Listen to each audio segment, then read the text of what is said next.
ओए, पिछले एपिसोड में आपने देखा कि रेड हिपहॉप को कैद कर लिया होता है। फिर वहाँ अल्टीमेट हिपहॉप उससे मिलने जाता है।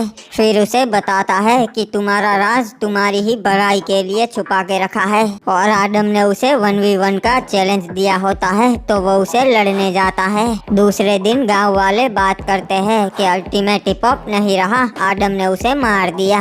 ये सुन के रेड हिपहॉप बौखला जाता है और गुस्से की आग में सबको जला देता है। वही गाइस, वीडियो को लाइक कर दो यार। लाइक एम रखते हैं 30,000 लाइक्स का। और चैनल को भी सब्सक्राइब करके बेल नोटिफिकेशन ऑल पे सेट कर लो। बाबा जी, आपने तो बताया था कि अल्टीमेट हिपहॉप अमर है, तो फिर वो मर कैसे गया? बेटा, ये बात आदम ने फैलाई थी। अल्टीमेट हिपहॉप को असल में कैद किया गया था और वो भी फियरलेस मैन को आना पड़ा था। हाँ, मुझे याद है, टाइम ट्रैवल करने से पहले यही हुआ था।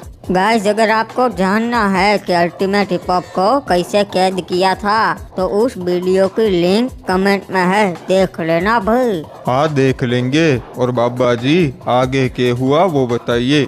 फिर मीटिंग बुलाई गई कि अल्टीमेट हिपहॉप तो नहीं रहा, तो अब गद्दी कौन संभालेगा। अरे, आप सबको तो पता ही होगा कि हमारे महाराज नहीं रहे, तो अब हमारे फ्री फायर वर्ल्ड के अगले महाराज कौन बनेंगे, उसे बताने के लिए आप सबको यहाँ पर बुलाए रे बाबा। देखो, हमारे पहले महाराज थे सीजन 1 और दूसरे थे सीजन 2 अल्टीमेट हिपहॉप। तो अब कायदे से हमारे अगले महाराज हो गए सीजन 3 और ये महाराज सबसे नेक महाराज बनेंगे। पूरे फ्री फायर वर्ल्ड में खुशहाली लाएंगे। तो चलो रे बाबा, अब राज तिलक करके हम सीजन 3 को राजा बना देते। मैं ही आप सब लोगों का अगला राजा हूँ, मेरे सामने झुक जाओ। रुक जाओ, ये राजा नहीं बन सकता। तेरी हिम्मत कैसे हुई मुझे ना कबूल करने की? आम प्रो प्लेयर अपनी औकात में रह। अरे, तू होता कौन है रे बाबा मना करने वाला? मैं हूँ द ग्रेट अल्टीमेट हिपहॉप का बेटा, अल्टीमेट रेड हिपहॉप। तो कायदे से मैं ही तुम्हारा अगला महाराज हूँ। झूठ बोल रहा है रे बाबा तू। अल्टीमेट हिपहॉप का कोई बेटा नहीं है। तो अब अगले महाराज सीजन 3 बनेंगे। तो अब फैसला गरीना दीदी करेंगी। मैं सीजन 3 को 1v1 का चैलेंज देता हूँ, जो जीतेगा वही बनेगा अगला महाराज। ठीक है रे बाबा, तो फैसला खुद गरीना दीदी करेगी। उन्हें जो मंजूर होगा वही राजा बनेगा। हाँ हाँ, सही कहा। मुझे तो लगा ही था ये उनका ही बेटा है। नहीं नहीं, ये एक नंबर का झूठा है, ये नहीं हो सकता। ठीक है बच्चे, मुझे तेरी चुनौती मंजूर है। लड़ने की तैयारी करो।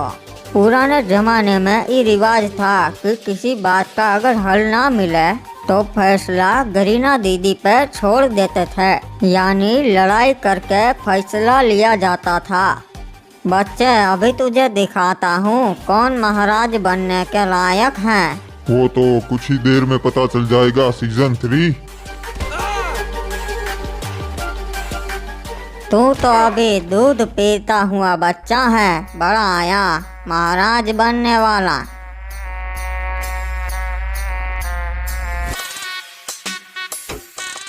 मुझे पता ही था गरीना दीदी भी यही चाहती है कि मैं ही अगला महाराज बनूं। हो गया ना फैसला? अरे निकालो इस बच्चे को और फैसला हो गया है, अगले राजा सीजन 3 बनेंगे। रिवाज के अनुसार फैसला किसी एक के मरने पे होगा सेनापति, और मैं तो अभी जिंदा हूँ। ठीक है, तो अभी तुझे मार देता हूँ।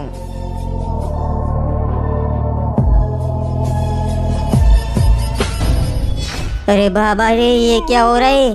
सीजन 3, तेरा खेल खत्म।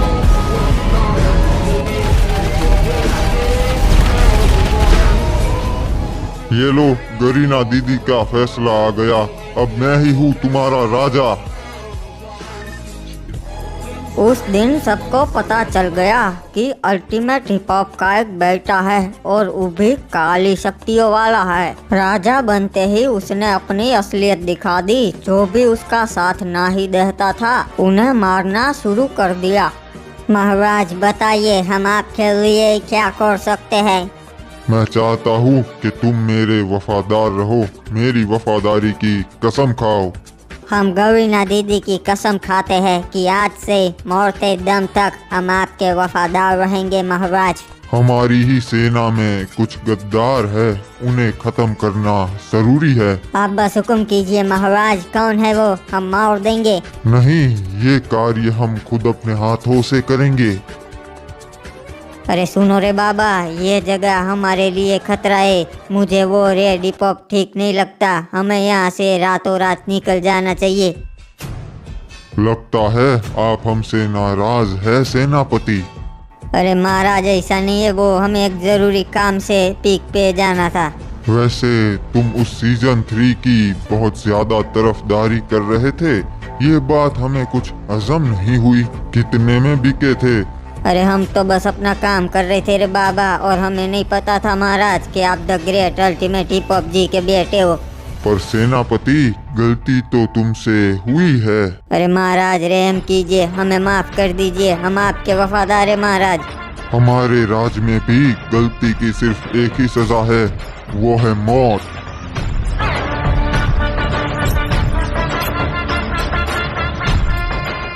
अपने काले जादू की मदद से सभी दुश्मनों को एक एक करके मारना शुरू कर दिया उसने। मतलब अब उसने खुलेआम काला जादू करना शुरू कर दिया था। हाँ बेटा, कोई उसका विरोध ना ही करता था क्योंकि सब उससे डरते थे।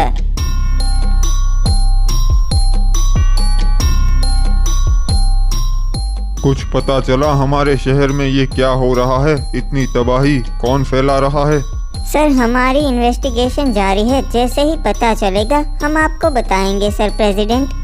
जल्दी पता लगाओ ये किसका काम है। ओपोजिट पार्टी वाले हम पे गलत इल्जाम लगा रहे हैं।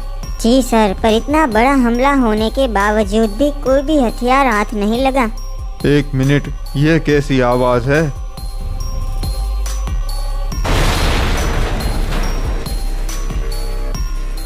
ये लो, पहुंच गया मैं इस देश के प्रेसिडेंट के पास।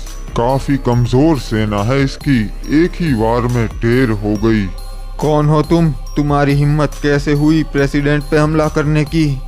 एक मिनट, मैं तुम्हारे बचे हुए सैनिकों को मार देता हूँ, फिर बात करेंगे।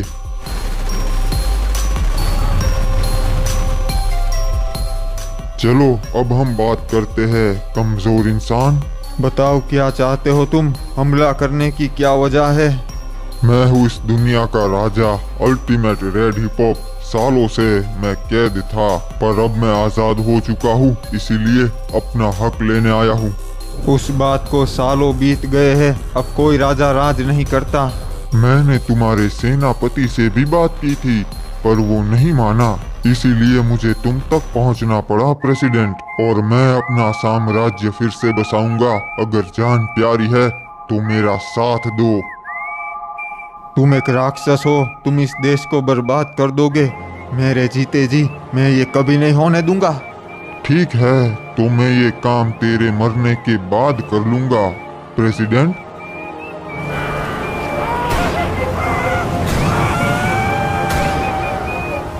अब जल्द ही मैं इस दुनिया पे राज करूंगा। आज हमारे देश के लिए बहुत ही दुखद दिन है, क्योंकि हमारे प्रेसिडेंट अब नहीं रहे। किसी ने प्रेसिडेंट बिल्डिंग पे हमला कर दिया और अंदर मौजूद सभी लोगों को मार दिया। सभी लोग यहाँ पर आ चुके हैं और इन्वेस्टिगेशन शुरू हो चुकी है। अभी तक सामने नहीं आया है कि इस हमले में किसका हाथ है। इतिहास में आज तक कभी भी ऐसा हमला किसी भी प्रेसिडेंट के ऊपर नहीं हुआ। इसके पीछे जो भी होगा जल्दी ही सलाखों के पीछे होगा। ओए क्या बात है, ये देख के सभी मंत्री डर गए होंगे। जल्द ही वो लोग हमारे कदमों में गिर जाएंगे और हमारे देश के राजा बन जाएंगे, अल्टीमेट रेड हिप हॉप। मुझे बस ये देश नहीं, पूरी दुनिया चाहिए। मैं पूरी दुनिया पे राज करूंगा। अगर जरूरत पड़ी तो मैं सारे प्रेसिडेंट्स को मार दूंगा। और ये बात जैसे ही बाहर आई कि ये आपने किया है, तो पूरी दुनिया आपसे डर जाएगी। आपके सामने कोई भी अपना मुंह नहीं खोलेगा। वो तो है साइंटिस्ट। उसके राजा बनने के बाद बाबा जी क्या हुआ? लोग शांति से रहने लगे फ्री फायर वर्ल्ड में। बेटा, वो जहाँ होता था वहाँ कभी शांति ना ही होती थी। एक दिन उसने सभी प्रश्नों के समाधान के लिए बैठक बुलाई।